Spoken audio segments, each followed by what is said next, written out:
Alrighty, well, hello and welcome everybody to Howdy Partner. This is our weekly Twitch series hosted live here on the AWS Twitch channel. So every week we use these 2 hours, 1.5 to 2 hours to showcase our amazing partners in the AWS Partner Network and the really innovative solutions that they build on AWS. Now, who am I? My name is Jerry Tejada. I'm a partner solutions architect at AWS. And with me today is my partner in crime, Ahsan. So we are partner solutions architects at AWS. And a big part of our job is technical validations, architectural discussions. We just work very closely with the amazing community of partners and customers that we have here at AWS. So Ahsan, how are you doing today? Yeah, I'm doing good. Thanks, Jerry. Good afternoon, everyone. My name is Ahsan, and I am a partner solutions architect, a part of Jerry's team. And I don't have much experience or exposure in the spatial realm, so I'm definitely excited to learn more about Hololight with the rest of the audience. Definitely. Me too. I've been in the spatial computing space for about a year and a half, coming up on 2 years now, and still learning a bunch. It's a really evolving field, new technology coming out, and technology is evolving really rapidly. So we're all here to learn. Hopefully, you as the audience, hopefully you'll learn something here today as well. And specifically, you'll learn about Hololight, and they are our amazing partners here on the show today. So you know who we are. Let's bring on our friends over at Hololight to introduce themselves. David, Norair, how you doing? Welcome. Fantastic. Thank you very much, Jerry and Ahsan. That was a great introduction, and appreciate being here and having the opportunity to talk with you folks. Awesome. We appreciate having you. So before we jump into Hololight, we'd love to learn a little bit about you, who you are, maybe a little bit about your background and your role at Hololight. Sure. Happy to.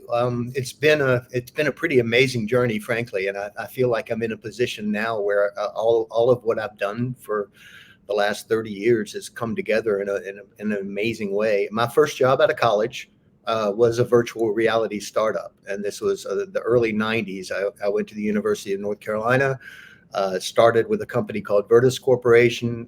It actually had been founded by David Smith, a friend of mine, and some other people that are close friends even today. But it was actually originally the first investor was Tom Clancy. So we actually ended up also incubating Red. If there are any gamers out there, we did the incubation for Red Storm Entertainment, which did some great, amazing games like Ghost Recon and Rainbow Six. So it was exactly Rainbow Six. So it was absolutely an amazing exposure to the early days of spatial computing and really the bleeding edge at the time. I later went off into DoD sales, mostly in infrastructure. So I was working with NetApp, Nutanix. We actually were partners with AWS, so you may be familiar with them. Mostly selling to the DoD, the U.S. Navy, to Veterans Administration for a while, and then on into different intel agencies, et cetera. So about 3 years ago, I was able to pivot back into, after annoying my friends for 30 years and saying, bring me back in when it's time. I was able to get back into spatial computing about 3 years ago when it's now really ready for prime time. We are at the bottom of a hockey stick that's about to go straight up. And we'll show you a little bit about what we do and why we think we're positioned really, really well. So that's me. Norair? Sure. Also, good afternoon from Europe to everyone here. So my name is Norair. I've been working at Hololight since about 6 years. I came into the spatial computing pretty random 7 years ago at the university where I was studying management and IT. So there was a project where they needed a software developer who could program something with the HoloLens first generation.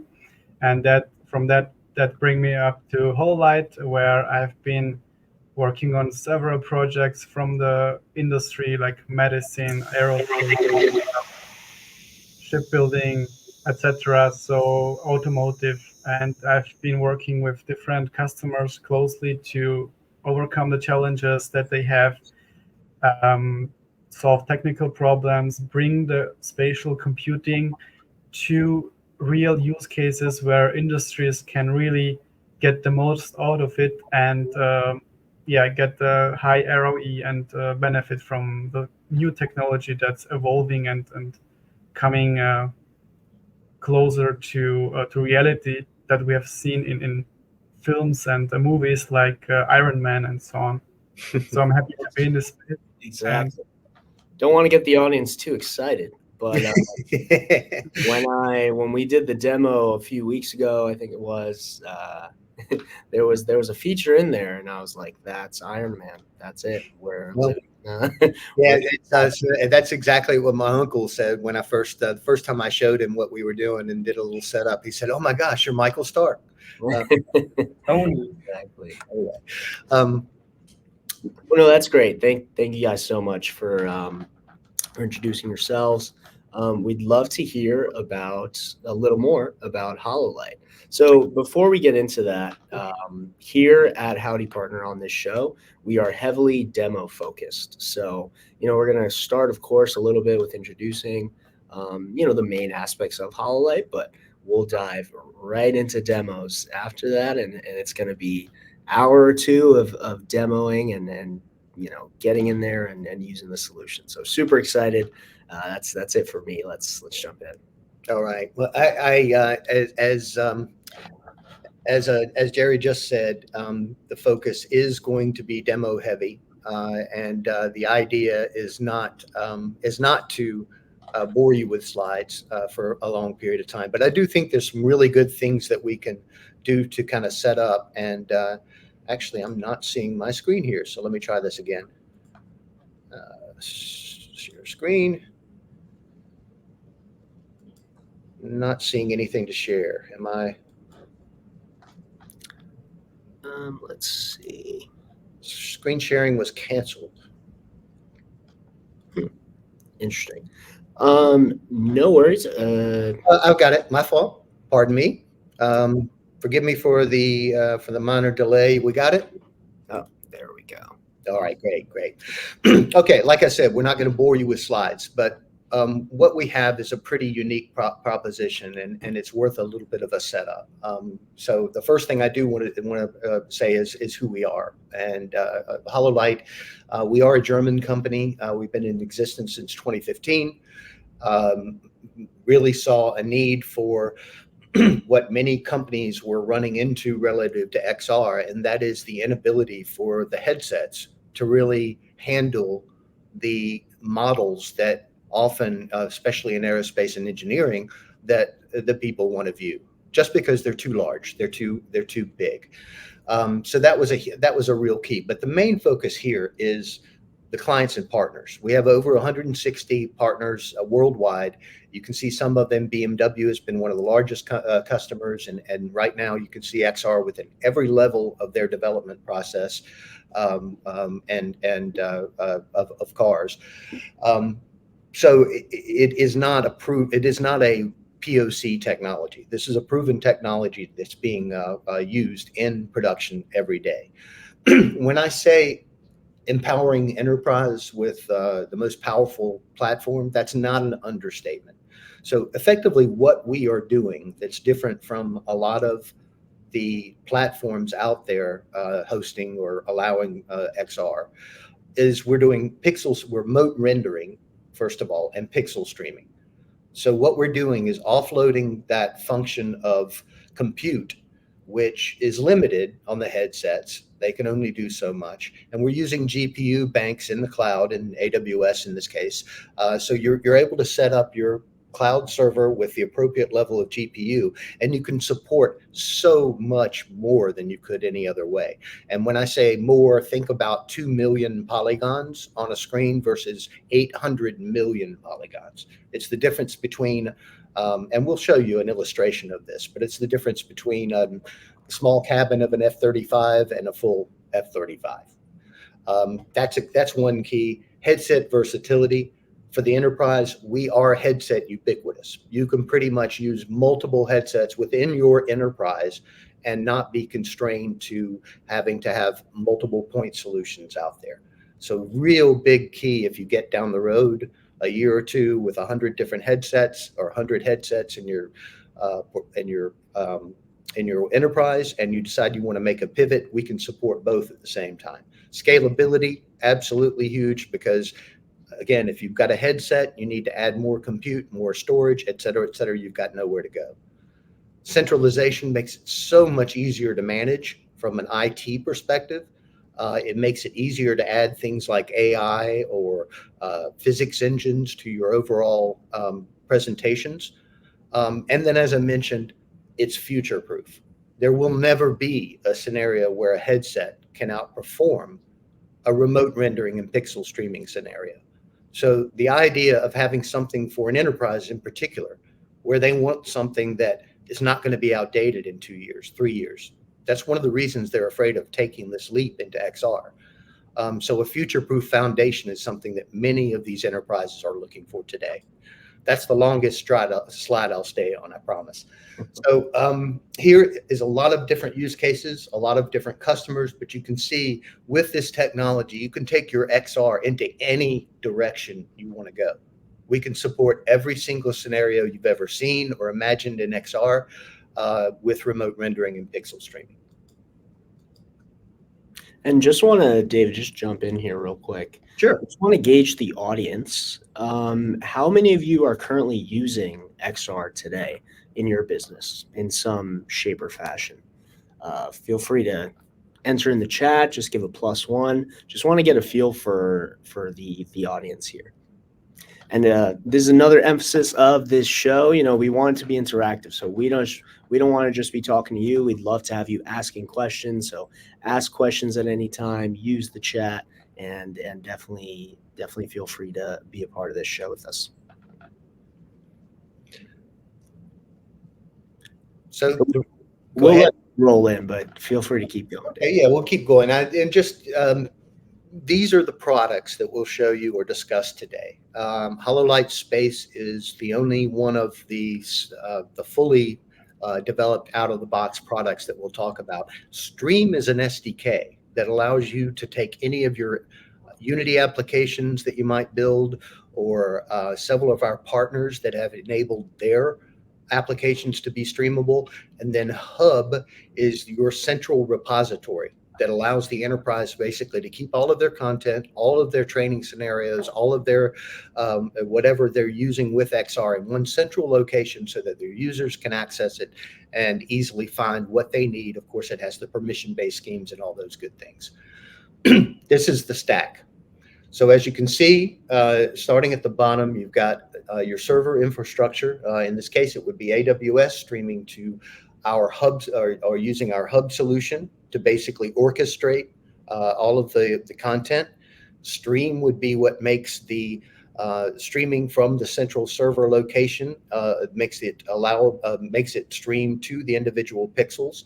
And then Space and all these other boxes here represent the different applications that you might build out. The last thing I want to talk about are it's really our ecosystem that we're building. Because we offer such a robust performance with the pixel stream, remote rendering and pixel streaming, many companies have actually started taking their products and their foundational technologies and making them streamable. So in this case, the companies like Tactile, Frontline IO, Matsuko, Arthur, Uptail, all of these guys have completely different types of delivery platforms for XR. And they've decided to come on to our program and actually make their XR platform products deliverable via streaming. So again, this carries over to the idea that the enterprise has a future-proof foundation that allows them to take XR really in any direction. And that's all the slides I'm going to bore you with today. But I do think it was really good to set up some of this stuff. And, I thank you for your time there. No, definitely. Thanks for that, David. And David, just to hop in there, because you left off talking about XR and the future for it, what role do you think AI plays for XR and vice versa going forward? Yeah, fantastic. I hope we would have this discussion, and we are uniquely suited to host, again, because you've got your compute in a central location, along with your storage, et cetera. Having your AI close to the actual solution itself in one cluster, if you will, is an incredibly beneficial thing. So again, if you had to add AI components and that were going to be resolved on the headset, it would be almost impossible with any level of fidelity. So being able to offload the things like AI and physics engines and things like that can enable much more robust presentations and training solutions than you would be able to do otherwise. What do I see as the future of AI? A lot. Generative AI, if there's ever going to be a metaverse, the way it was described in the 90s, where we can all come in and join, the vast majority of that, I believe, is going to be built via generative AI. So we're going to see some things in the future from generative AI where you will tell the computer the experience that you would like to experience, and it will generate it for you immediately, and you'll experience it. And that's not 5 years down the road. That's 2 years down the road, or it's really here in a lot of cases. But also things like for our situation, for aerospace and defense, et cetera, being able to do things like quality analysis on the headset. So when you're actually doing you're in a worker situation and you're using augmented reality to help with your work performance, say you're welding, AI could actually be a component that watches that weld and make sure that you're welding accurately and do a quality inspection live on the spot. So some of the things that we're doing with workforce instructions and other things will benefit from AI and closing that gap from feedback that is really, really important during a construction and assembly process for a lot of major factories, if that makes sense. There's so much more to unpack with the AI question, though. It's influencing every single letter. Just being able to query, say in a workforce instruction scenario, just being able to query a database and have it tell you how to do something while you're wearing your headset and doing your job, huge time saver. So they're integral. Does that help? Yeah, it does. If we're having the whole Iron Man setup, it'd be nice to have Jarvis there too, you know? Exactly. Yeah. It's coming. Several of our partners are already looking at different ways to integrate AI within their stacks and within their solutions. So again, this is not something we're talking about 10 years down the road. It's being developed today in a lot of different situations. So it's really, really exciting. But if you would like, we can jump to some demos, I would say, or what are your thoughts there? Let's get into that'd be awesome. Let's jump in there. We've done very cool. Perfect. Show and tell. Let's go to the fun part and dive into the spatial computing world. So I'm gonna set up. Yeah. Oh, I was gonna say, go ahead. I was gonna set it up for you. Go ahead. So I'm gonna shortly share my screen so you would all see what I'm seeing through my glasses in a second.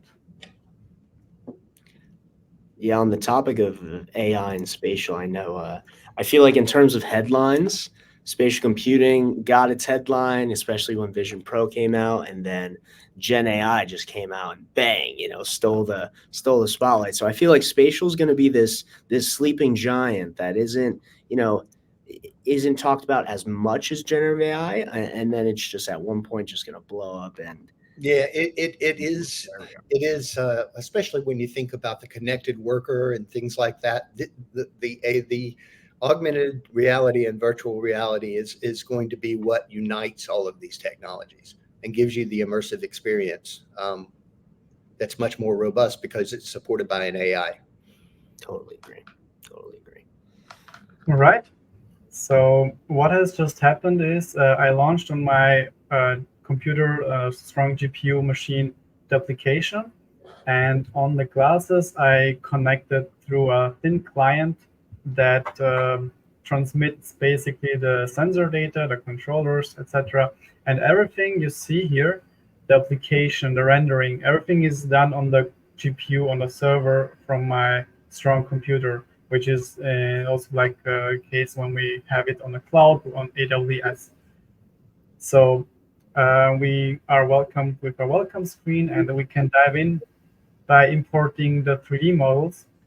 David previously told about the polygons and what a device could actually import and visualize if it would run natively on the device itself. And then we can then see what it's capable of if we just upload the power to powerful servers. So I'm gonna import like the low poly model Raptor engine, and what we see here is a loading cube, which gives me the possibility to first orient my model. Maybe if it's flipped, correct the flipping and mirroring. Maybe correct the scale if I see if it's not in a wrong scaling, and then I can confirm it. So this looks maybe for people who are not very familiar from the space pretty decent, but what we can do is import another model, which is the actual full model. In file size, it's about 1 gigabyte. The full model, this is about 60 MB. So what he's, if I may, Norair, what he's showing here, this is actually space, Hololight space. So as you can see, he's taking CAD models or models and dragging them into this space. And what we'll show you in a minute is lots of functionality that would allow you to manipulate this object and view this object. The main point we want to get across here is, as Norair was alluding to, if you are able to view the two models, one of the models is decimated, and that decimation process took hours and hours and days. This has been a barrier to entry for companies who've really wanted to take their enterprise into XR. What they're taking here is this 30 million polygon model on the right, and they're dumbing it down to 1.2 million polygons so it can be displayed on the headset. Now, you may not know how polygons relate necessarily to all this, but that's a big number, 30 million versus 1.2. So you can imagine it took a 3D artist a lot of time to dumb that model down to the point that it could actually be on the headset, but still look even something like it used to. If you're using this model to build a training scenario where someone needs to understand how to fix or assemble or do whatever to this SpaceX Raptor engine, the dumbed down, the decimated model just isn't enough. And this is the problem. This is one of the key problems we solve for really any company that needs to view really high fidelity models. And so what he's done now is, go ahead, Norair, you take over. Yeah, thank you, David. So what we see here is really the difference between the full model, which has rounded corners and all the full details, versus cut off cables, which are necessarily important if I want to analyze my Raptor engine, if I have correctly connected some pipe, or if something is missing and I need the full details. So that's why it's important to have the full model visualized in spatial computing, in AR, in VR, so I can experience the model which I have constructed, which the engineers have put so much effort in, to see it in full size and in full resolution and details. Yeah, and what you have seen meantime is a feature of the application. So I just not can import any model, but I can also interact with them and do certain things like scaling, rotating, I have possibilities to do many other things, which I will go now through them. So in the tools section, so this is some Iron Man stuff, which you will see in a second. I mean, this is already impressive, but this what you will see is even more impressive. So I'm gonna select the model, and I want to open, for example, the small parts which are in this model in an exploded view. And here with the slider, I can just go to the right, and I see like step by step, which I go here, see the parts all in an exploded view, and can analyze, do some reviews of my design, which as an engineer is pretty useful to see it not on a 2D screen, but have it in 3D to go around the model. So I'm currently navigating through the controllers. I can rotate myself, see everything, how it gets together. And I'm currently using the Y mode of flying through the whole scene. So I can, go along the model. I gotta say, Um, it's been a blast being able to sit and learn the parts of a SpaceX Raptor engine while I'm sitting on my couch and it's hovering over my coffee table. Yeah. There's just something cool about that. Yeah, no, that's awesome. You said hovering over your coffee table. So if the device can do pass through, Mhm. can you have this model and still be seeing your living room or your, whatever Sure. it is? So, Yeah, absolutely. One of the things that you can do, and in fact, I've got one satellite manufacturer that is using space for one particular reason, and that is that they have their bespoke satellite, or their standard satellite that is really what they use and over again. But for every customer that they have to build bespoke solutions onto that satellite. So they have a model, an actual physical version of the satellite sitting at their lab, and they'll build their virtual parts and bespoke pieces in CAD. And then they're actually able to take the virtual object over to the real object, lay it on there, make sure it fits, make sure they can get in there and turn a screwdriver or wrench or whatever they need to assemble it. But they're literally able to visualize that part on the actual physical model in real time. Very cool.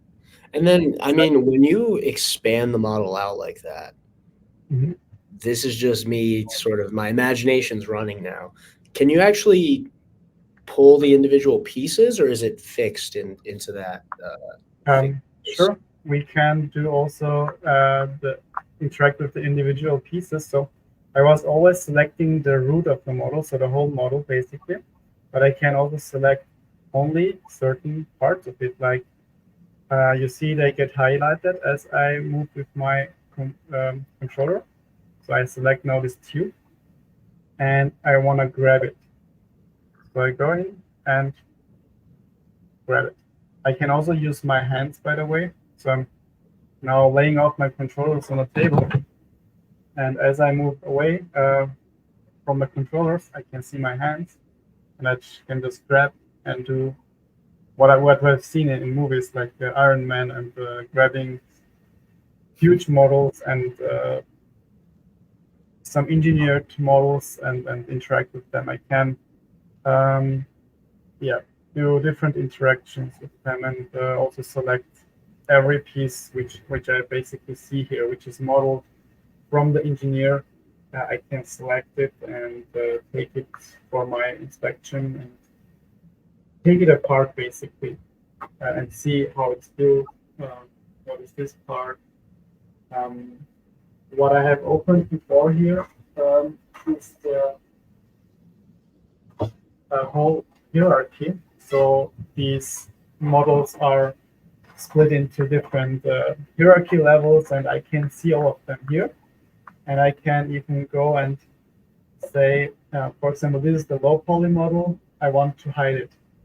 So I just press on this eye, and then I can just make it disappear, and then just show maybe certain parts of the model which I'm interested in. And if I made some change, I can also go back and revert my changes. Yeah. I want to show you some other cool stuff. One point I want to make is if you notice if you notice as he's moving around, we're seeing exactly what he's seeing from his headset. It's a little bit jumpy when you're viewing it, and that's just because of his head movements. From his view, it is absolutely perfectly stable. So he's moving around it as if the model is completely fixed within the room. Yeah, no, thanks for mentioning that. There's definitely a drop in frame rate as we're, streaming this over to the Twitch channel. But yeah, it's a different codec, but the good news is it's actually much better than Teams. So I had a question. So like me and Norair, we can both work and collaborate, modify the same 3D model in real time, right? absolutely. So how are you guys ensuring the data consistency and integrity in terms of like just latency? The latency in general is actually, that's a very good question. There's a couple of things. The latency in general is going to be somewhere around 100 milliseconds. So relatively imperceptible for 99% of the types of things out there. You can obviously, and we have enterprises that are working to optimize, say, a global deployment or nationwide deployment by making sure they understand the hops between different sites and study the latency between those hops to make the performance better. So you can certainly, in general, like you're seeing right now, he's in Europe, and we're actually doing two different codecs here. And it's still reasonably good performance for what you're able to see. So in general, it's handled quite well, but the closer you have the compute to the session, obviously, the better that you can handle the latency. It's awesome. Yeah, and for our collaboration, we have all these features where people can join also not on my local network, but also the cloud on my session. And the best part is, let's say I am company X and I don't want to share the high confidential file with the customer or with a person. I'm showing this model right now, for example. And if the other person joins the session, this file is never ever shared with this other peer, with the other person, because the file data is saved and stored and only on the server. And even this glass, if let's say you would take this glass now from my head, try to break it, whatever, you have everything, pin code, whatever, you could never access the files because they never arrived here. It's just like the image of the file, and it's like you were interacting with it, but it's never stored on the computer, on the mobile device, which is a great security aspect. And that, if I can add it, Norair, that's a key reason that aerospace, that we're really getting traction in aerospace and defense, particularly in the defense sector. As Norair was saying, we're remote rendering, and then we're only streaming an encrypted stream of pixels and frames to the headset. So it's a peer-to-peer connection to the headset itself with an encrypted frame. So once someone turns off that headset, there is no data, no secure data that can go anywhere. So that is an absolutely key infrastructure component for an enterprise, and one of the reasons they gravitate quite a bit they've gravitated to this. So I agree. I think that's super important in terms of security. So when I have a headset, I think you mentioned this before, I'm downloading a lightweight client Hololight application onto my headset. And then what am I typing in a session ID to connect to your session? How does that? Interesting you said that. Yeah, so you can do all that, input the IP address, et cetera, if you're say using using it without kind of an enterprise orchestration or something like that behind it. With Hololight Hub, however, an enterprise can take that those same models and the same and basically have an orchestration layer around it that allows the user to log in, see the actual solution that they're supposed to be training on while they're in the headset. Just click on it, scan a QR code, and they're starting. So there's none of the going and entering the IP address and all that, sure, making your connection to the server. All of that's orchestrated for you in an automated fashion. But you can also do it the other way, and which is I think how Norair joined. Does that make sense? Norair, would you mind showing us again what you were showing on screen just now? Sure. So to create a meeting is just simple. So I just go into the meeting tab and just create session. Now, if someone else would like to join my session and see all this what I'm seeing right now, they would just go into the application and type in this session ID, or I could also generate a QR code for them that they would then scan it, for example, with the HoloLens, and they would join my session. And then I would see the avatar of the other person here around, and we could collaborate. They would see what I'm doing, where my hand movements are, where I'm looking at. So all this is shared, and from many videos online, these shared experiences. Awesome. Also, we glossed over it before, but I think the fact that you could do hand tracking, I guess that's particularly on the headset. It's that's probably headset dependent. That was really cool to manipulate the model.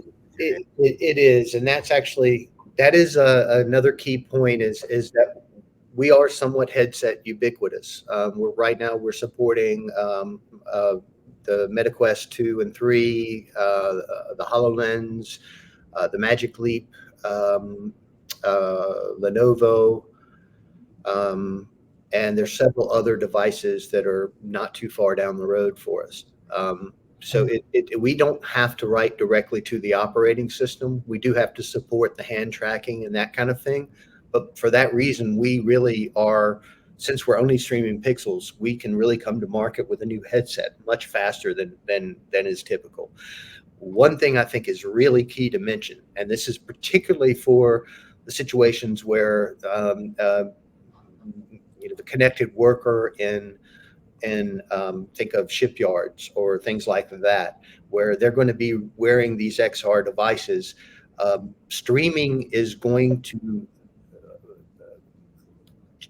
create a new sort of headset that is streaming only. And within the next year to 2 years, we already see headset manufacturers looking at this problem and realizing that via streaming, they don't have to have all that onboard processor. They can create a much lighter weight device with less compute. That all it has to do is display the pixel stream properly with some good optics. So you'll have a much, much, much smaller form factor than some of the larger headsets out there. It'll be something that you can wear all day. Perhaps it's hardened for working on a factory floor or something along those lines, and even has the ability to resist maybe extreme heat that can be in some of these places. So a streaming only headset is not far away, and again, there's a whole new avenue that's opened up after that.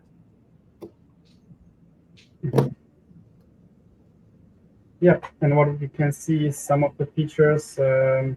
So you can measure different things in every industry. You maybe want to see how certain distances are, and you have there many tools to interact with the model.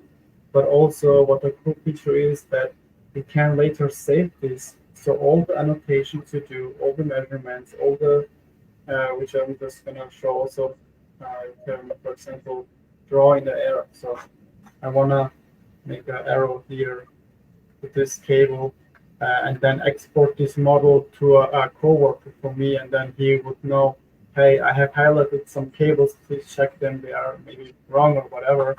So I have this possibility to also get out of my virtual reality back to the engineer, and then he could save like a lot of iterations instead of building prototypes. And then you see on the prototype model, which is pretty costly for most for all the companies that they build prototypes, for example, for cars.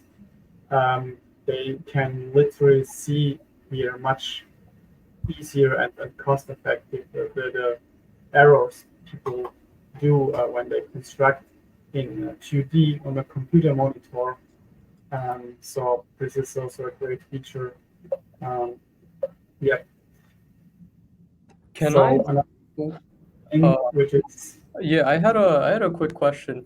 Is it just that I'm able to interact with the model, or could I also just go in and do things that I would do in like AutoCAD or something like that, where I can actually influence where parts go and like what happens to them? Because early on in college, like I used to major in mechanical engineering, and I still like I get flashbacks of back when I used to have to design CAD things. Sometimes I wish I could just go in through the screen with my hands and like extrude something, or like is there that level of, I guess, like hands-onness, or is it more just view and mess around with the models after they're done? Yeah, it's a very good question, and there really is no way to build to manipulate the parts and have that go back and register within the CAD product itself. So the short answer is no, but um, you do have the ability to be incredibly iterative because it is just a drag and drop. So you can literally make that change, drag the file into space and say, oh yeah, that looks right. Or no, I need to do this.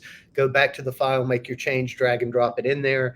And you're not waiting for a long period of time for any sort of rendering. You don't have to massage the model to make sure you can view it on the headset.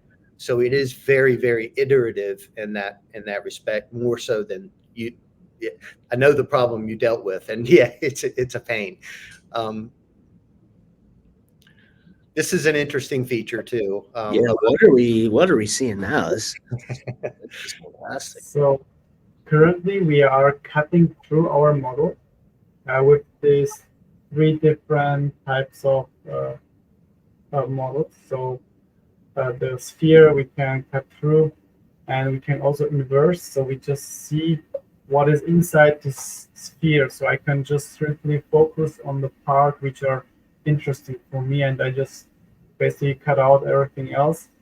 And same, I can do the opposite, where for example, this is more the classical cutting plane, where I can cut from point A to point B, and go the other way from this side to this, and I can see what is inside, and how does this view look like. This can be used for different type of analysis for engineers. Needless to say, if I'm a trainee trying to learn about this particular model, being able to see on the inside of the actual physical model itself would be an impossible, a nightmare.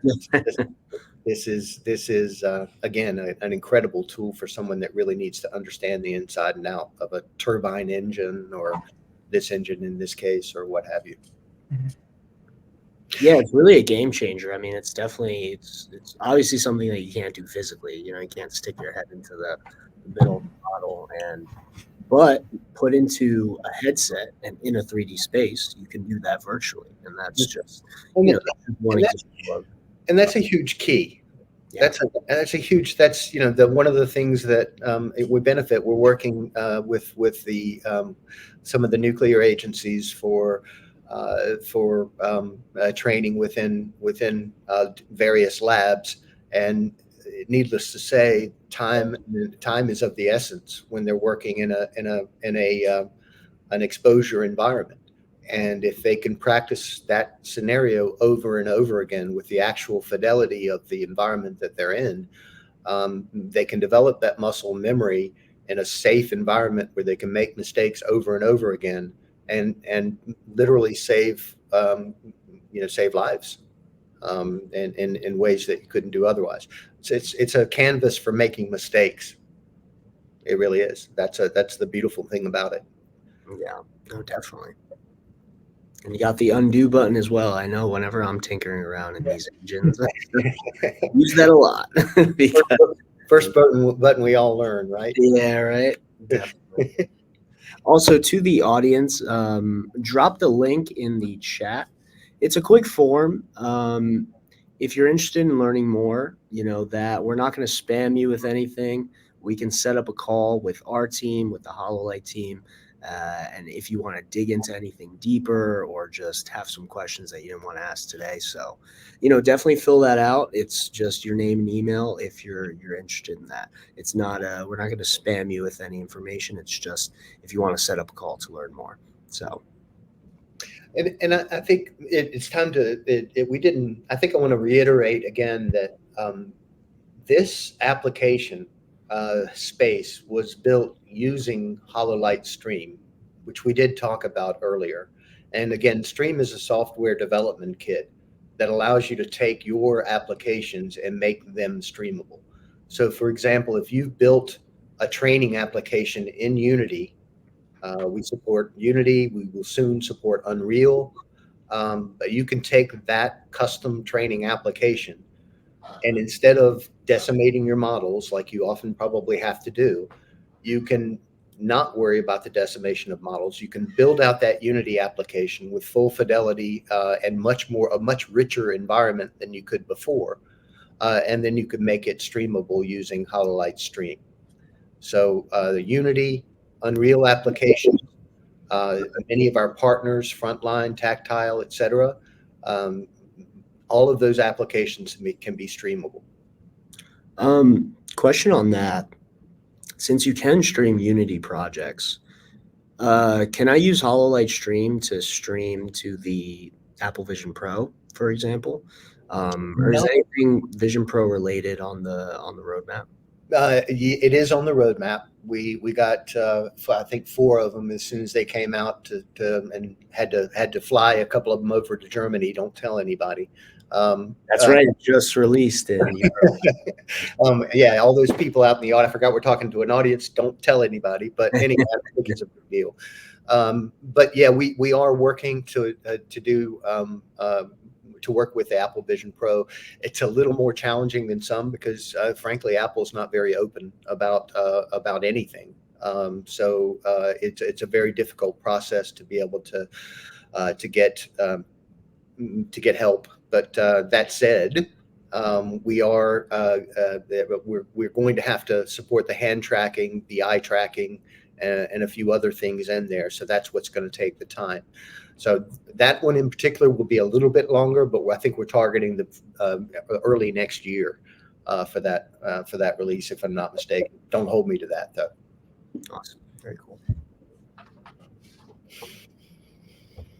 So I was also referring before that the possibility you can export these models for training purposes, for example, so that other person can see. For example, I'm highlighting with the blue hands, which I'm capturing on certain parts of the model, and that I can show this to a person and say, hey, please load it in the model. And wherever you see my blue hands, you have to think of this, and on the yellow hands, you have to think of that. We can also capture like a video of it and also play the recordings from before. So I'm just going to quickly record where I want to teach someone, hey, you have to do this, and then locate somewhere here, point out here and there, and then I stop it. And now I can play the recording.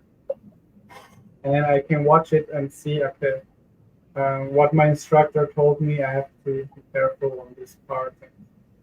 So we can also get this information because you have your hands and you can literally like create a lot of educational videos not having the Raptor engine physically in front of you. You don't have to climb somewhere to show, but you can virtually teleport and then fly to the inside and tell someone, hey, you have to be look at this part and so on. So this is really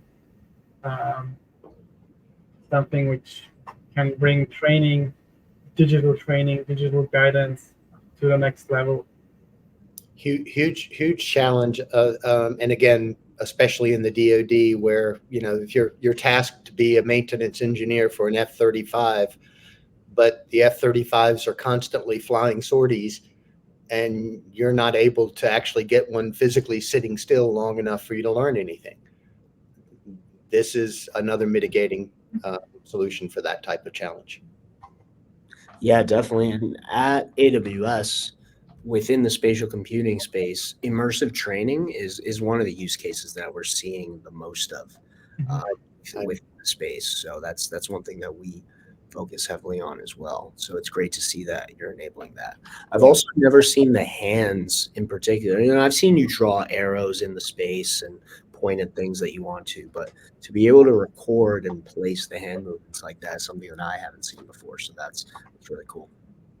We have one person that or one group that used that feature to test their students and basically say, okay, I'm going to want each of you to go in and identify these parts, leave your handprint, on the part, and come back to me, send it back to me with a video recording or what have you, and that was a way that he was able to test that they're actually learning which parts are which. Yeah, that's great. Yeah, that's an awesome use case. Like, I know we've talked about the automotive industry and aerospace, but are there any other industries you think would benefit a lot from this kind of solution, or that you've seen make a lot of use out of it?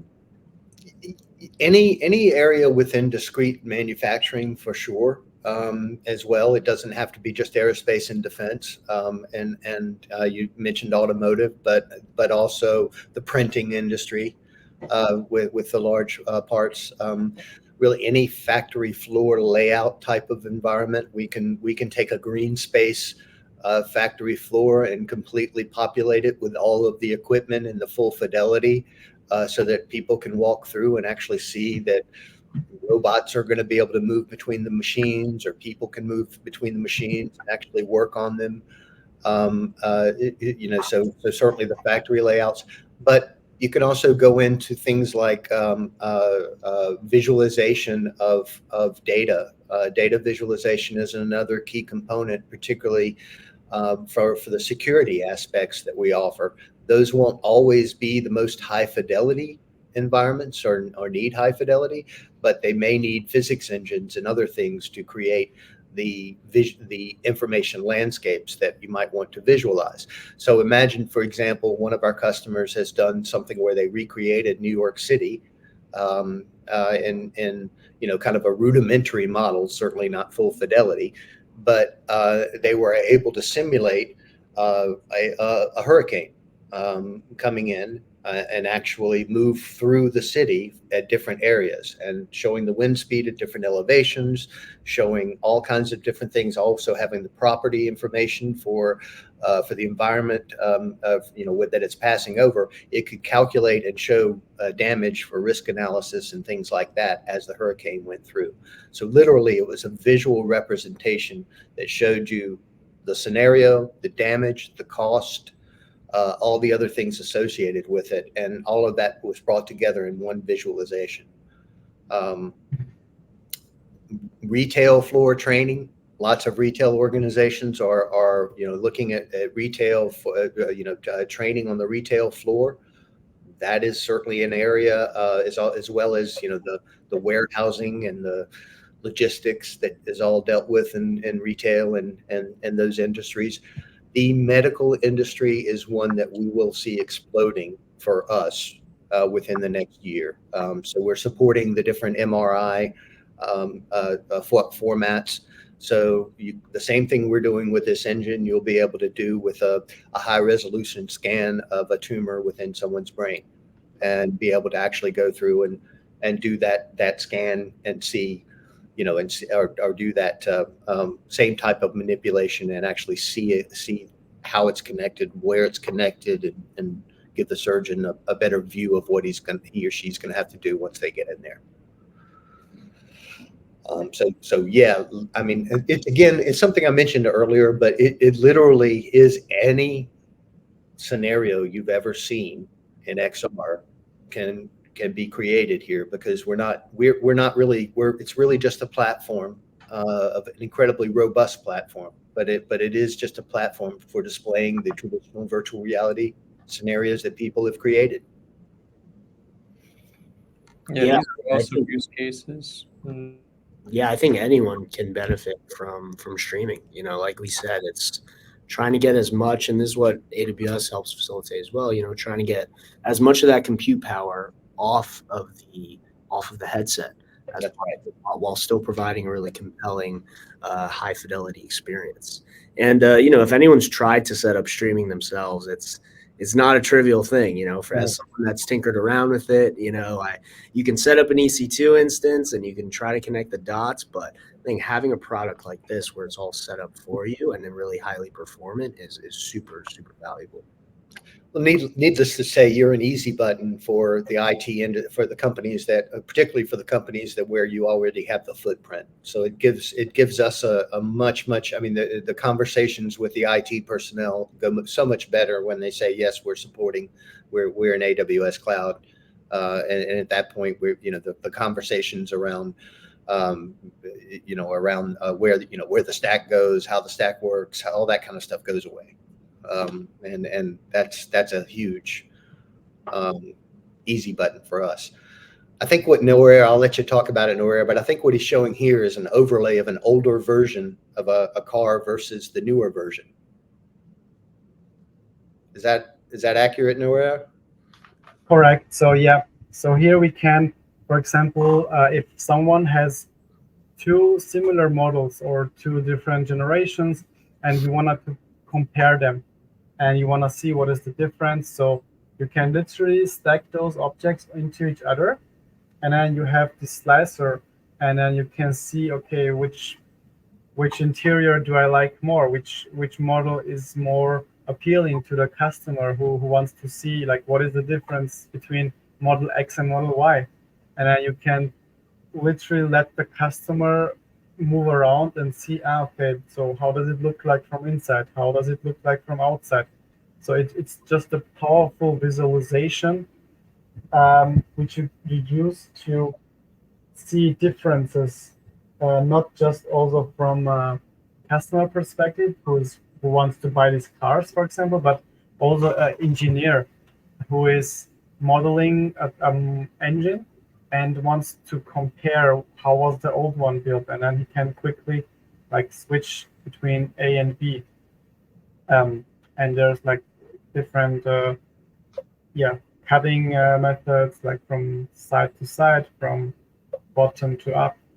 So you have all the possibility to compare two similar products and see which one you like more, which one has some differences. So you have also this color mode where you see, so you see, okay, the newer one is a little bit wider, probably also a little bit longer, and so you see different kind of attributes on a just first look on it and see the differences. The slicer, I like that. Yeah. Well, you can slice on either plane as well, in any direction. That's really cool. For those of you just joining us, I know we're about an hour in. Welcome to the show. Welcome to Howdy Partner.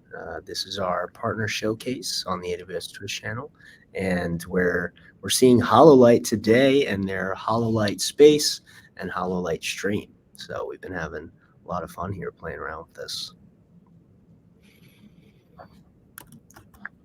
And I'll drop a link now to a free trial for Hololight Space that you all have been really so kindly to provide. So let me drop a link to that in the chat here. So, you know, if you want to get started and play around with this, definitely utilize this free trial that our friends at Hololight have provided. Yeah, if you've got any customers in the CAD, if any of you are in CAD development, or you have any customers in CAD development, this is absolutely a revolutionary tool for CAD developers. I can't tell you how many times the challenges of not being able to accurately visualize your model come up, and again, the decimation process that most people have to go through to be able to visualize these things on the headset is a costly step. I've had, in fact, one, I can't say who, but one very, very large automotive manufacturer that basically said one of the challenges is their particular team has the CAD files. They develop the CAD files, and they need to do the headset visualization, etc. But currently, what they have to do is send it to another team within the organization that basically is the team that has the CAD or the visual editors and the ability to create to decimate the models. And they have to wait for those folks to actually decimate the models. Usually, they have other projects that they're working on. So basically, this has been a costly bottleneck for this particular organization within a large automotive manufacturer that's gone now. There is no more decimation of the models. So they're going to get much higher fidelity than they did before. They're going to get, they're no longer going to have to wait for another team that slows their process down. And there are examples of this in nearly every enterprise that's trying to do XR today. There's a bottleneck related to the decimation of models in nearly every enterprise today. And this is solved with remote rendering and pixel stream. So I know, Nora, we've been pulling up some different models. Maybe one of the things I don't think we have shown is a more architectural type model. I don't know if that's where you're going next, or Norair, or if you have the ability to pull that up. But I think that might. I have, for example, a factory hall, which is like really huge from the dimensions. So okay, it's kind of imported. So just and you see also that the import time is super fast, because it's like on my computer, which is, I don't know, 20, 30 times faster than these mobile devices. So yeah, this is a really, really huge model. So yeah, just to show you, we don't just do machine parts and things like this. This can be a fly through of an entire factory or an architectural environment.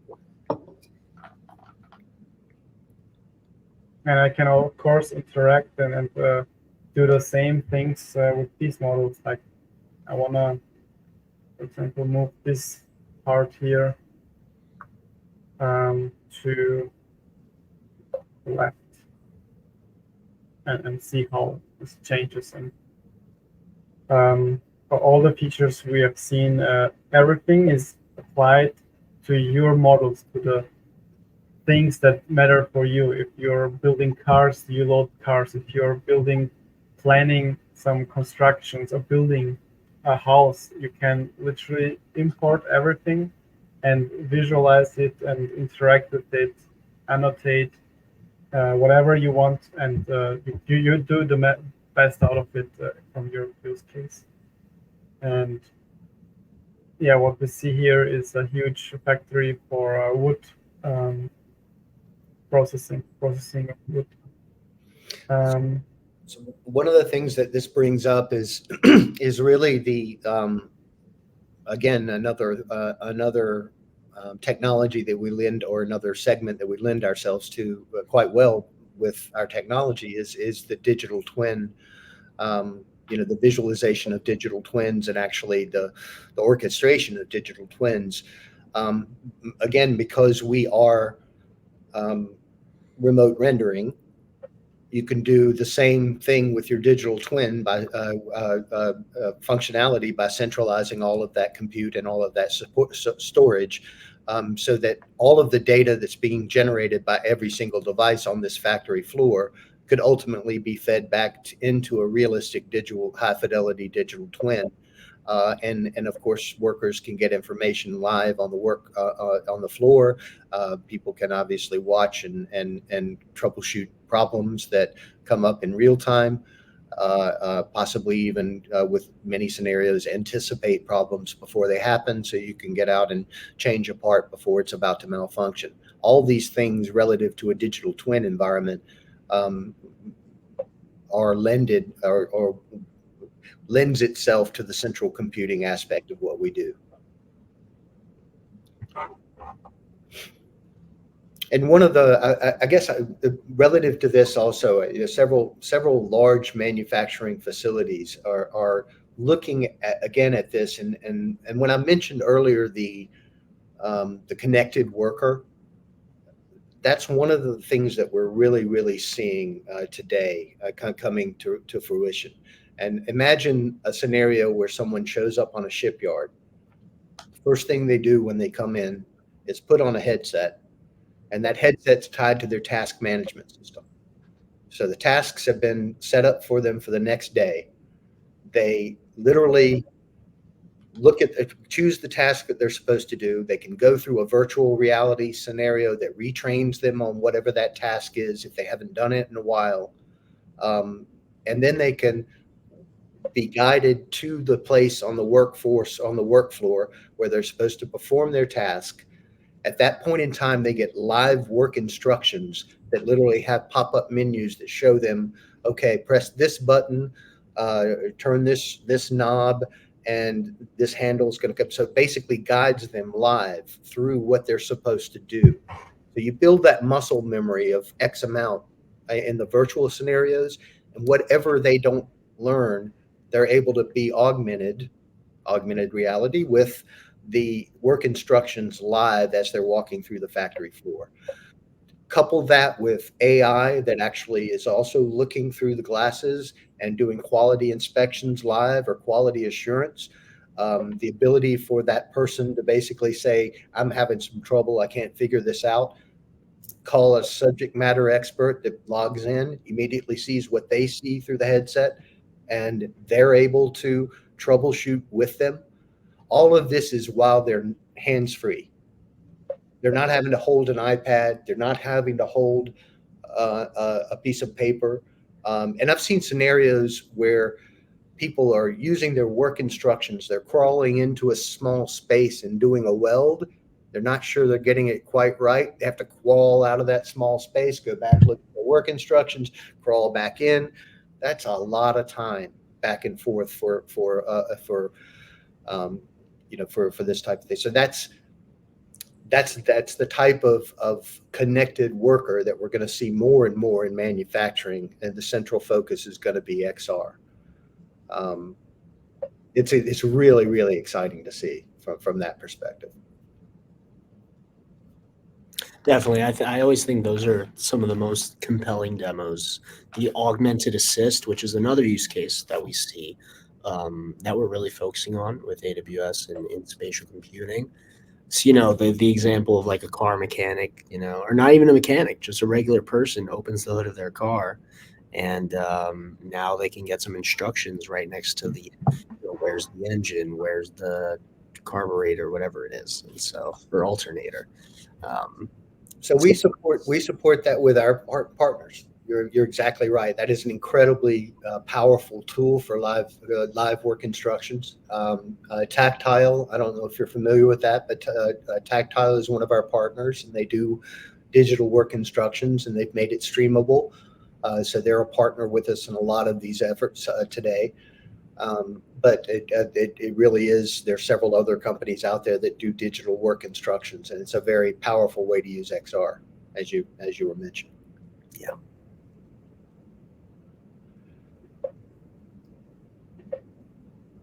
So what are we looking at here on screen? Norair, what's going on? Currently, yep. So I have disabled all the other objects. While you were talking, I showcased that we can, since we have the power, we really can have all the models at the same time visualized, and I do not notice any frame drop or so. And yeah, we have different modes. So for example, the X-ray mode might be really interesting for the medicine, where they can see different. They can see the objects through X-ray and have the transparency basically applied on the model. We can also just show the outline of certain objects. Previously, I was talking and you were talking, I showcased that we can change also the virtual surroundings. So imagine you want to give the user as realistic as possible the familiar space. So you could just capture a 360 picture and then upload it to our application and apply it, like set it in the menu. We have some predefined ones. So the skybox, basically, we can be in just a white space with no real environment. We have this big factory hall, and I showed previously quickly the moon, and you can also upload your own. So depending on the scenario, you can have a hospital surrounding so that the user feels immersed if you're not if you're completely in the virtual mode. Of course, if you have the pass-through mode on, then you would have your real environment visible through the eyes. And did you also pull up a video on the side as well? Yeah, I did see. Correct. So you can import all your media files, like pictures, like videos, and these can be stored in my space. So why is the application called Space? Because I'm not working with a model like you do usually in a CAD program where you modify certain aspects, but you have the whole space, the virtual space, and you can put videos, you can put annotations, you can put all these kind of things, like also videos, like I showed previously. And yeah, this already exists somewhere, so I'm just gonna delete it quickly and load it back in. And I can put a video for in the world somewhere. Yeah. Yeah, I can put the video literally on a certain spot or like on a certain place where I want the user to see it. So I'm going to disable the X-ray mode. So this can be for educational video. So this is, let's imagine an educational video for this machinery. So I'm gonna to this machinery and place it so that when I save the space, so I can save now this space, and let's say tomorrow I give it to a colleague of mine, and I can tell, hey, on the machinery XYZ, we have the tutorial video. If you do not know how to operate it, please watch it, and then you will see exactly this video on the machinery. So all the relations, all the things I attach to this model, they are stick to the model and are saved. So I can come back tomorrow and continue working on it. So you're able to create persistent spaces, if you will. So a group can come back, yes, work for a while, decide that they want to quit for the day, but they want to come back and start where they were. That's basically what we're talking about here. You can create, and you can even annotate. If somebody wasn't there today, you can annotate some things to catch them up, on what you did the day before. But again, it's that iterative, almost conversational XR that we're talking about.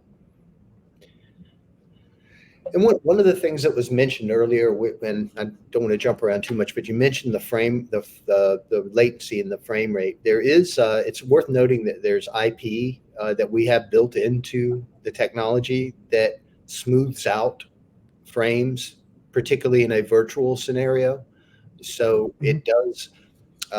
Can't really go into the details of the IP, but it does smooth it out in such a way that you're going to reduce the amount of sickness that people have for working in it for a long period of time. So it makes the experience, much smoother and less choppy, which is one of the things, of course, that cause the sickness. And when you're turning your head, if it doesn't move with you properly, that can make you sick. We've got a lot of IP built in to make it so that if a user needs to use this for long periods of time, it's easier. And that's being developed and continually refined. That's awesome. I was actually going to ask about fatigue, but I thought it would be more related to headsets. But the fact that you guys already still thought of it and implemented that is awesome. Yeah, the headsets can do a lot. You're right. There's still a lot of things, the wider field of view, all that kind of thing can help if you've got more peripheral vision. That sometimes can help. But really, one of the biggest is the frame rate and changing frame rate that really messes with people a lot. And like I said, we built some things in to kind of buffer that a bit.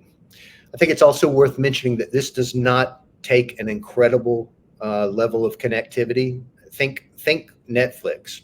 Again, we're resolving everything on your local, on your secure server and streaming pixels only. So a 20 MBS connection suffices for the end user and the end user experience. Just needs to be a steady connection and not really choppy. And that's the biggest thing, because we can't put much of a buffer in there. But then is your server only in one place, or are you maybe deploying an instance as close to the end user as possible? Good question. And Norair, I don't know if we actually do spin up multiple servers. Or if we dynamically move based on latency to a different location. Is that something that we have built in? Currently, when the user launches the instance, they can choose on which region I want to launch. For example, if I'm in Central Europe, I would choose the EU Central infrastructure to spin up, so I'm the closest to it. It does not automatically change while it's running. Yeah, that's because otherwise you would be dropped out of the session because you are connected to the server, which is currently split up, and then the data has to be transferred from your current server to the faster one. But again, at the beginning, the user chooses the nearest location, and that's then good to go. Got it. Makes sense. So I've got a question. Say I'm really interested. Say I want to test out just the streaming, or say I want to test out the space. What's a good way of getting started? So space, we can, and we've already sent out a way for us to get that ball started with anybody who's interested. But yeah, it's we need to capture a little bit of data and register a GitHub account with space, or get your GitHub account, and through there most communication is done. We usually set up the space test licenses for 30 days, but that's certainly negotiable. A lot of the federal government agencies are requiring 60 days or more to do a really good test. So that is space is pretty simple. We just send you a license that has a login and a period of time to test it. As far as stream is a little bit different. It doesn't have any time frame associated with it, but it has a watermark of Hololight on it. So it gives you the full ability to take your Unity application or any frontline IO application or tactile or what have you, and make that streamable via SDK. And if you're a regular Unity user and you've got your Unity applications that you want to stream, it's a pretty easy process to actually link the two together and make them streamable. From what I hear, an hour, maybe 2 hours most. So not a terribly inconvenient process, but we can set you up with stream licenses, and again, you can do the integrations as much as you want. And the only thing you have to deal with is the watermark that we have until until you decide to go live with your own implementation. Now, and Hub at this moment is less out of the box. We do kind of a customization for most Hub customers at the moment. And Hub is not our product when we deploy it for a customer. It's really kind of it's what most of the customers will use as their deployment mechanism for all of their training applications that are streamable. But it usually would be the Lockheed Martin Hub or the Northrop Grumman Hub, and that's where their constituents within their organization would go find the actual training that's relevant to whatever they're doing, and they would be able to initiate a session pretty quickly. So Hub, I guess the point I'm making there is Hub is a little bit more of a custom development at this point, but it'll certainly be more out of the box over the course of the next year. Got it. Did that answer your question? Or no, yeah, definitely. Also, you're also on AWS Marketplace, which is a really easy way of getting started. I see you have multiple offerings here on Marketplace. So if you're already running on AWS and you want to just tinker around and get started with Hololight, Marketplace is a great way to do that. So I just dropped a link in the chat. So definitely check out the Hololight profile because they've got a few listings on there. So I also want to mention 2 other wow things that we have. So let's imagine someone is sitting on a computer and the other one is connected to the headset. So the other person on the computer, while the person on the headset is looking at something, they can, for example, draw on the screen. So that you can do with streaming because the computer, the application is on the computer. So you could draw on the computer. So I'm using now my mouse and drawing something, and the other user on the mixed reality headset can see what the user is doing. So basically a remote assistant. So if someone could draw an arrow on some certain areas where I, as a technician, would be somewhere on the field, and the person who knows where to fix something would draw on the screen some hints where to look at. And last but not least, I will quickly switch that you do not only see the application shared, but my computer, because I want to drag and drop a file directly into the application, which gets displayed on the classes. So I'm gonna stopping the screen sharing and start sharing the full screen. You see now my full screen, right? Yeah. So I have here my standard browser Explorer, and you basically before saw me importing these files through the app, and I can literally do also like a drag and drop like this. So I'm just making it so that you see what is happening. And on the glass, you will see a queue coming up. So the import starts, and as it's finished, I can directly start interacting with it.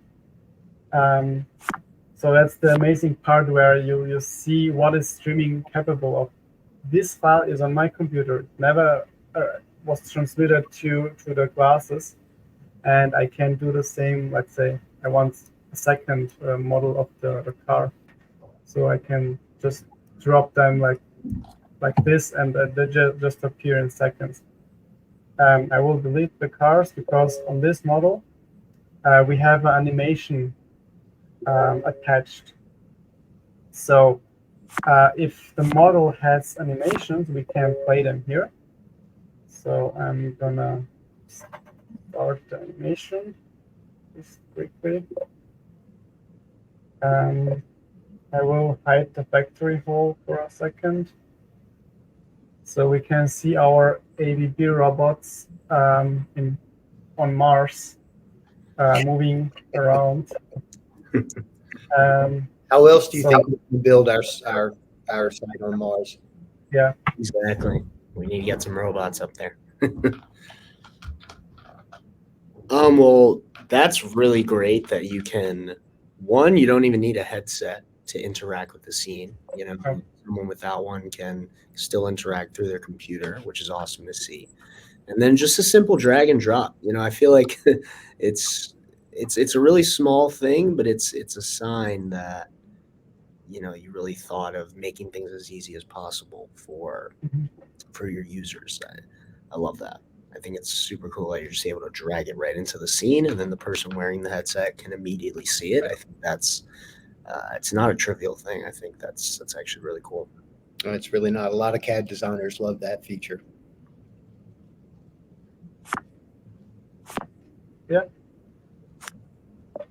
So far, any questions on this?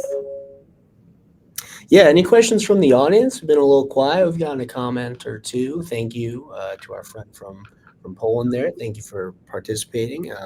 Anyone else have any questions? Feel free to ask away. And again, you can always reach out to us, either Ahsan and myself, or Norair and David. I know David has his email there for the free trial link, and so feel free to ask. Reach out at any time if you want more information, and we'll be happy to answer. And if you want to set up a call with us, a follow-up call, just throw your email on that interest form that I mentioned, and we'll be happy to dive into a call and answer anything you might be curious of. And by the way, at the beginning we talked about polygons. So the Quest 3 would be capable of rendering around 1 million to 2 million. And what we are seeing now here in this scene are around about 100 million. So just the Raptor engine itself is 30 million. The full version, the low poly version is around 1 million. Each of the cars is also 1 million. The ADB robots are, I think, 30 million, and the factory hall, I don't remember the exact numbers, but all in all, they come around to 100 million, and you could never, even on the Apple Vision Pro, which is capable of around 10 million to 15 million, the Apple Vision Pro would never be able to show it with this interactivity, with all the features. Even just the Raptor engine, it would not be able to show it fluently, where you would just look at it. It would already drop the frame rate from fluent 60 to probably 20 something or so. It's hard to overstate. It's impossible to overstate that advantage. I mean, that tethered devices. There are quite a few different tethered devices out there. To try to get to wear basically a computer on your back while you're working. That's not efficient, particularly for a long period of time in working. And even in those scenarios, they're not going to get the level of fidelity that we could get. This scene would crush any headset on the market. Yeah. It's just a game changer, really, for a lot of us. Yeah, no, seriously, I totally agree. Can't be overstated. The fact that you can provide an experience with hundreds of millions of polygons and not have to do any type of optimization, and it just saves time, and it provides something that would otherwise be impossible. So that's really powerful. So thanks for noting that. Yeah, and I'm thinking like as things get better in the future, more use cases, like even if you do go into healthcare and things like that, if there's med students who can do surgery on someone without it actually being someone or seeing it being done virtually, like that'd be game changing. Yeah, and with a level of detail that really approaches the complexity of the human body, and perhaps even is a perfect replica, depending on what level you need to get to. That's so true. That really ties it together. Because sometimes these immersive training scenes can be, really low polygons, just like trying to like no texturing whatsoever. But because your scene can handle as much detail as needed, you could, if an artist goes through all the work of making this, photorealistic, as realistic as possible scene, the fact that there's going to be no loss in that makes the whole training part even more immersive and even more of a replication of a real life scenario. So yeah, needless to say, when we move into Unreal, we also support NVIDIA's Omniverse. We're plugged into Omniverse, so Right. Being able to use those ray tracing algorithms, the reflectivity surface algorithms, at that point, using those rendering engines, with the pictures are going to be even more beautiful, and photo, as you said, photorealistic. And that's something we'll be able to accomplish much faster than any headset can, with incredibly detailed scenes. Also, we talked about different devices that we support. So we can just hot swap the device. For example, I would just now disconnect from the Quest. So I was using the Quest 3 all the time now. And I have also a HoloLens 2. So a completely different device. So if you look at technical wise, it's not a VR, it's an AR device. It's from Microsoft. And we can just hot swap while I have all my stuff that I have imported and worked with. So I will disconnect from that. So the server app is still running. And I take here my HoloLens. I just need to scan the QR code, which scans, by the way, the IP address and basically connects to the machine to do the transmission.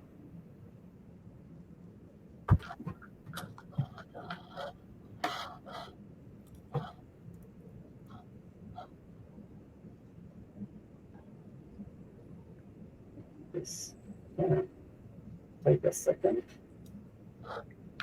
Got all the toys over there. You got the HoloLens, you got the Quest 3. Yeah. What else? No. I actually have the Apple Vision Pro behind me. Very nice. Awesome. I wish we could support it today, but it does have a few cool, fun things to do in there. So I can't just work all the time. Yeah, definitely.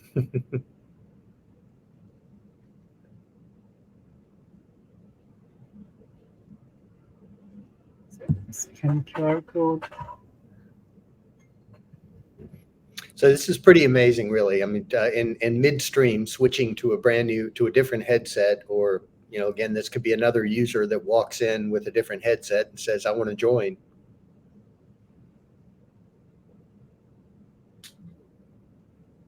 Is there a limit to the amount of devices that you can stream to with one project?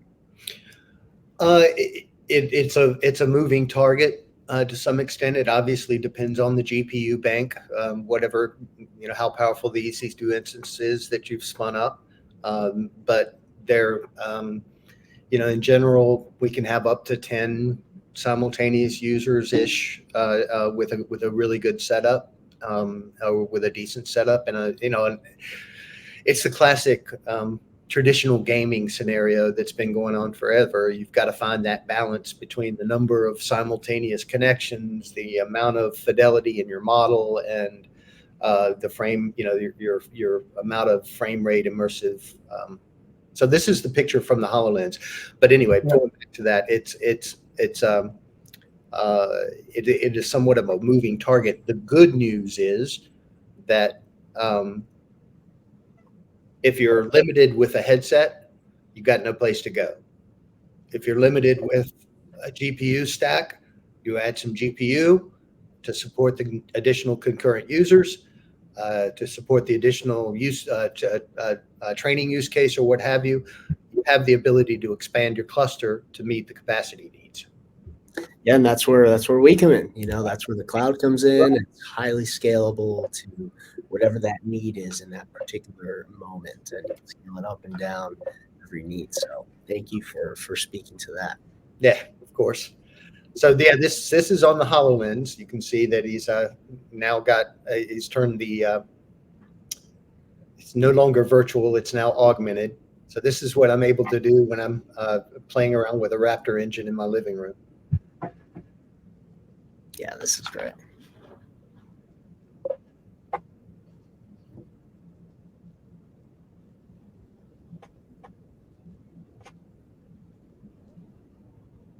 And Norair, I have all the features, everything too. where's your Yeah. beer?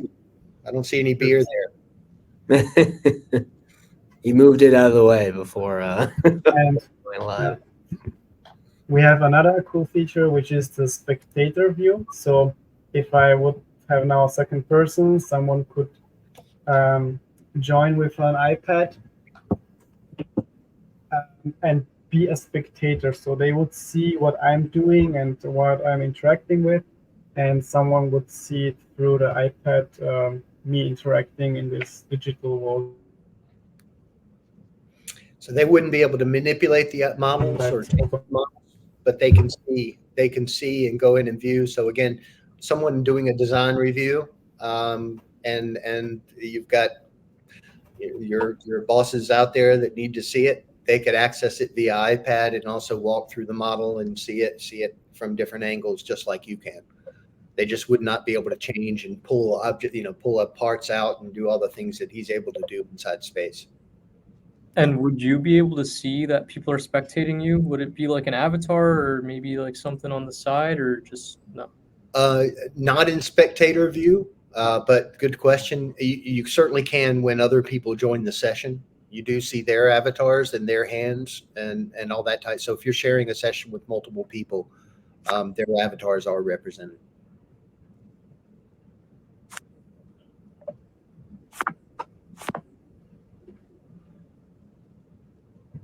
I love how close up of a view we're getting with the HoloLens here.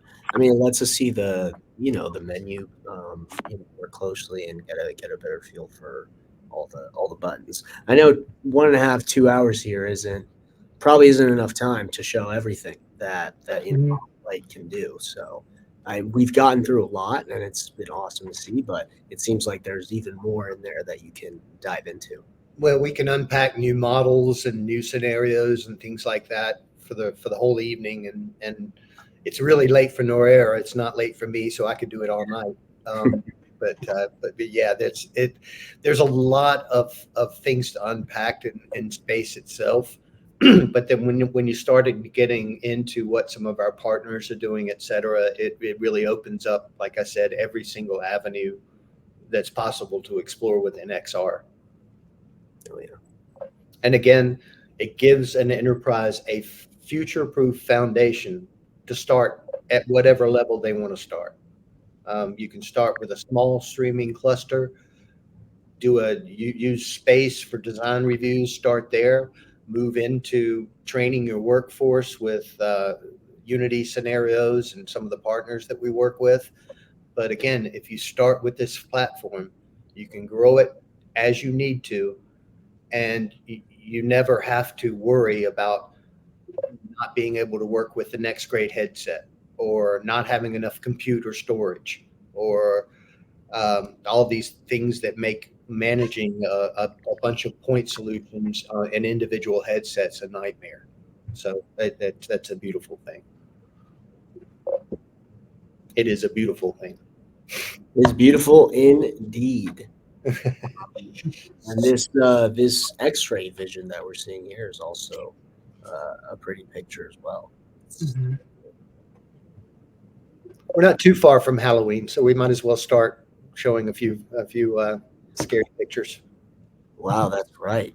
I know. I just flying by, isn't it? I'm like, are we in fall already? But we're already halfway through the summer. So. As I'm saying that, I'm like, summer's gone almost. Well, it's been a little hot here in New York, so not. We're under heater sirens here too.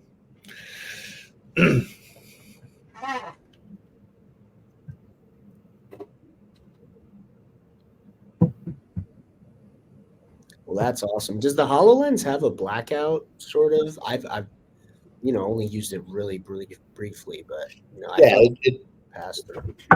Yeah, it's you can have it on pass through or like this is the blackout. Yeah, so there are two modes. We can share the screen where I'm physically visible plus the holograms on it. And I have a loop in here, and the live stream, which is just showing the holograms which I have in my 3D space, and everything is blacked out. Got it. Let's see.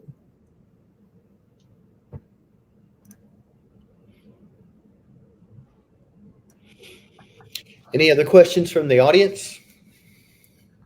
Let's see. We actually do have some things going on the chat. So, one question from the audience here: is it possible for a university in Poland to obtain any free licenses? I guess there is the free trial, but anything to speak to that? We can arrange educational discounts. That's something we can certainly discuss. As far as free licenses, as you mentioned, you could take the SDK if you've already built some Unity applications. You can test those as long as you want to, as long as you're okay with our watermark on the front. But we haven't really put together a formal educational plan, a formal plan for going through the educational market. But it's certainly something we can discuss if you want to reach out to me. Awesome. Yeah. So definitely reach out to David to get more information. Another comment here: the cloud is very fun, especially when I started doing work with spatial computing. I think my job personally got a lot more fun, and it's always really great to play around with 3D related projects. I think it's really exciting and very fun. It's been amazing to me to see the journey from back from the early 90s. I actually wore so when I was at University of North Carolina, go Tar Heels. There was they had at the time something called Pixel Planes 5, which at the time was the fastest graphics computer in the world. It was just a bunch of parallel processors, and they had an XR device, an early XR device. It was literally suspended from the ceiling. It was too heavy for you to wear on your head, so it was suspended from the ceiling with big fat cables coming into it, and you had to put it on and walk very carefully. But I was able to see a view of the Louvre in full 8-bit glory. And that was like the state of the art at the time. And then to see what's happening today, it's just it's been amazing. I pinch myself daily. I know it's an exciting time. It really, for me, having got into the space almost 2 years ago now, I think it was the perfect time to jump in. Right. Because it's really seeing an uptick, and a lot of these things that were just ideas before are finally becoming possible with the breakthroughs in both hardware but also software like Hololight, and so these things are really coming to light now, and it's awesome to see. Truly is exciting times. Very exciting, very exciting. Well, thanks so much, guys. You showed us a lot. Is there anything else in that demo there, or maybe something that you want to talk about? Can quickly show also something else if we have the time for it. Yeah, we got time left. We got 10 minutes. I told you he'd want to do this all day if we could. Yeah. So we talked about Stream, that it's the space software which we saw now was using Stream, the streaming technology, and you can build this SDK into any application. And we have now a quick demo where we want to demonstrate what visuals you can actually get on these VR devices by leveraging this capability of streaming. So I have closed the space application and I launched a new application, and I'm gonna connect to it and share the stream.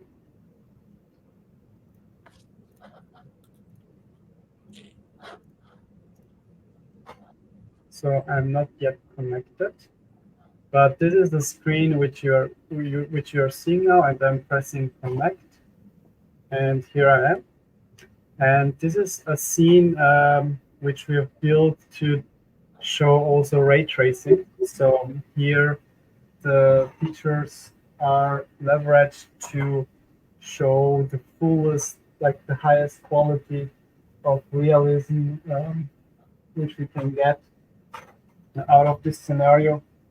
So I can literally see around and see really photorealism quality here, and you would never be able to render this in that quality on the devices here. And you can use also this in scenarios for showcasing photorealism objects for customers who are buying, for example, cars or anything where the visuals are important. So are you, sorry, just quick question. Are you streaming directly into like a Unity project right now, or what are you, or is this in the Hololight space still?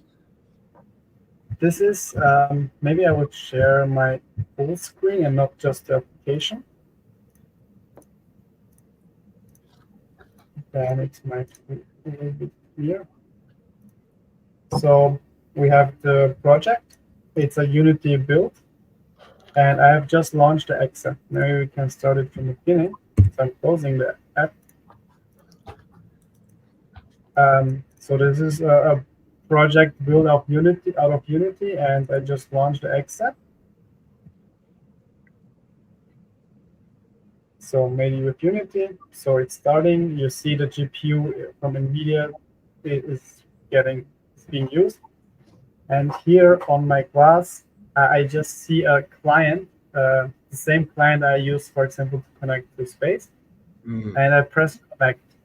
During the connection phase, it's finding this application and starts communicating with the application. And the glasses is getting like 60 frames per second images and are displayed every second. So you have a fluent experience. While the heavy power processing is done on the machine. So you could get this also on the cloud. Basically, I just have it on my local network at home. So, yeah.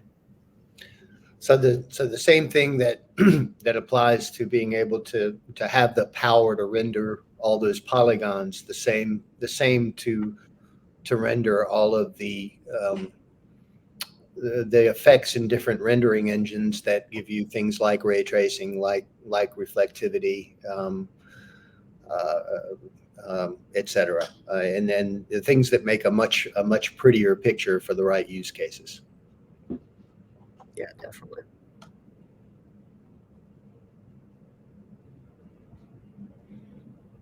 But that's approaching photorealism for sure. Oh yeah, yeah. It's amazing what these game engines can do nowadays. Yeah, it is. But the projects are really heavy, so it takes a real big machine or the cloud to be able to run those, and it it takes a sophisticated streaming solution like Hololight to be able to deliver that if you don't have the device to do it. Right. And this was not an alternative 5 years ago. This was not something that existed 5 years ago. And I think I said earlier in the conversation that for many of these enterprises that want to take this journey, that barrier to entry of having to manage many different point solutions and having to decimate models, which was costly, and typically not even understanding why they had to do that. It was just not feasible for a lot of companies to make that step. Now those barriers are gone, and more certainly enterprises are seeing that, and they're starting to make that leap. So again, the hockey stick is the bottom of the hockey stick. We're starting to shoot right up. Definitely. And I think that's why partners like yourself are so important, because a lot of our customers don't want to just build this thing from scratch. It's too much legwork and it's, too time consuming. And to have a partner like yourself just make it really easily available to enable these kinds of experiences is hugely valuable, and something that we're seeing a lot of lean in from customers is wanting a partner solution to just do the thing for them, and not have to build the whole thing from scratch. So I think the alternative is for sure true, because you make it an easy button for a lot of people that want to get started, and then when they get that adoption and they need to scale, it's not a nightmare to scale. It's just a couple of knobs to turn for additional. I'm over exaggerating, but it's basically adding compute, adding storage as you need to go. Yeah, totally. I think it's barely an over exaggeration. It really is that easy when the solution is made well. And you're right. It's one thing to build a POC, and it's another thing to, because the POC can work in one instance, but then when you do need to tackle scaling and all that good stuff, like you said, it can become a nightmare pretty quickly. So it's great.